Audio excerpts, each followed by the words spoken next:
A'udzu billahi minasyaitonir rajim. Bismillahirrahmanirrahim. Uhayyikum bitahiyyatil Islam. Assalamualaikum warahmatullahi wabarakatuh. Alhamdulillah wassalatu wassalamu ala rasulina Muhammadin wa man wala wa ba'd. Rabbi shrah li sadri wa yassir li amri wahlul 'uqdatam min lisani yafqahu qawli. Allahumma 'allimna ma yanfa'una warzuqna 'uluman tanfa'una fid din wad dunya wal akhirah. Allahumma zidna 'ilman warzuqna fahman.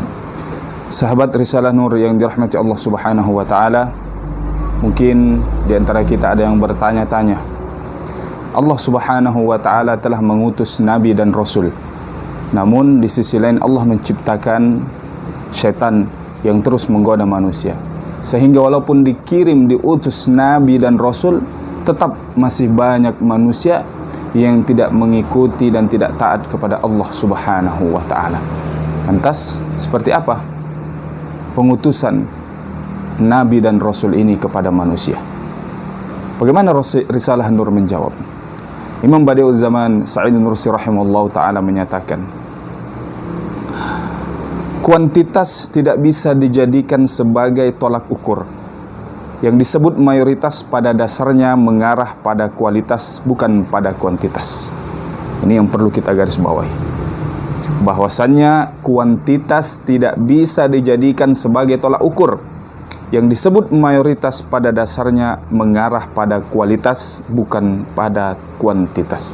Kita menyebutkan mayoritas atau kebanyakan manusia tidak beriman kepada Allah Subhanahu wa taala, ataupun beriman tetapi tidak taat, tidak mengikuti perintah dan ajaran baginda Rasulullah sallallahu alaihi wasallam.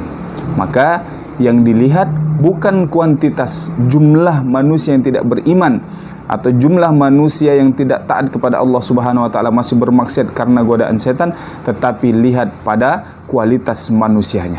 Kenapa demikian? Andaikan terdapat 100 benih kurma misalnya, namun ia tidak ditanam atau tidak disiram, dengan kata lain jika tidak terjadi interaksi kimiawi padanya atau tidak mengalami proses pertumbuhan, ia akan tetap menjadi 100 benih dan nilainya sama dengan 100.000 rupiah. Contoh, kita punya benih kurma 100, yang kalau kita nominalkan satu benih itu 10.000, maka 100 jadi 100.000 rupiah ya. Nah, kalau 100 benih itu kita biarkan saja, ya memang tidak akan terjadi kerusakan ya, benih itu akan tetap utuh menjadi benih saja. Tetapi ketika kita tanam 100 benih itu, ya 80 dari 100 benih itu rusak, mati, dan yang tumbuh hanya 20 benih saja, apakah kita mengatakan bahwasannya menanam benih itu adalah suatu hal yang buruk, yang tidak baik? Tentu tidak. Karena dari 20 yang tumbuh itu menghasilkan buah yang jauh lebih banyak, berlipat ganda daripada 80 benih yang rusak itu. Nah, disinilah Badi'uz Zaman Sa'id Nursi rahimahullah ta'ala memberikan perumpamaannya, bahwasannya walaupun ya ratusan atau jutaan manusia tidak beriman dan tidak mengikuti Allah Subhanahu wa taala, meskipun Allah telah mengutus nabi dan rasul, bukan berarti kita melihat bahwasannya yang lebih utama, lebih dominan adalah banyak yang tidak beriman, banyak yang berbuat maksiat. Tetapi lihat kualitas manusia-manusia yang taat kepada Allah Subhanahu wa taala. Lihat bagaimana kualitas Abu Bakar As-Siddiq radhiyallahu anhu dan khulafaur rasyidin yang lainnya. Maka perumpamaan lain beliau katakan juga di sini adalah burung merak. Ya, burung merak kita tahu indah dan harganya sangat mahal.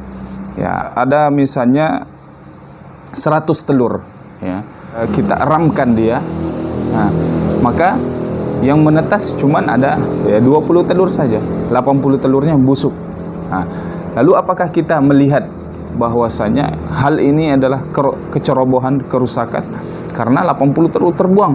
Tetapi kita lihat bagaimana 20 telur yang menetas itu menghasilkan burung-burung merak yang indah, dan dari burung-burung merak yang itu tentunya nilainya berkali-kali lipat daripada 80 telur yang rusak tadi. Maka jangan melihat dari kuantitas yang rusak itu, tapi lihat kualitas 20 ya benih kurma tadi yang tumbuh, dan lihat kualitas 20 telur yang menetas menjadi burung merak tadinya.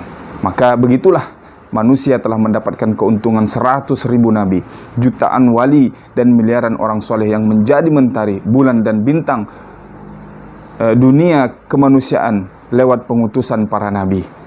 Rahasia taklif dan perang melawan setan dibanding kerugian yang dialaminya dengan banyaknya jumlah kaum munafik namun berkualitas rendah serta orang-orang kafir yang merupakan jenis hewan yang berbahaya.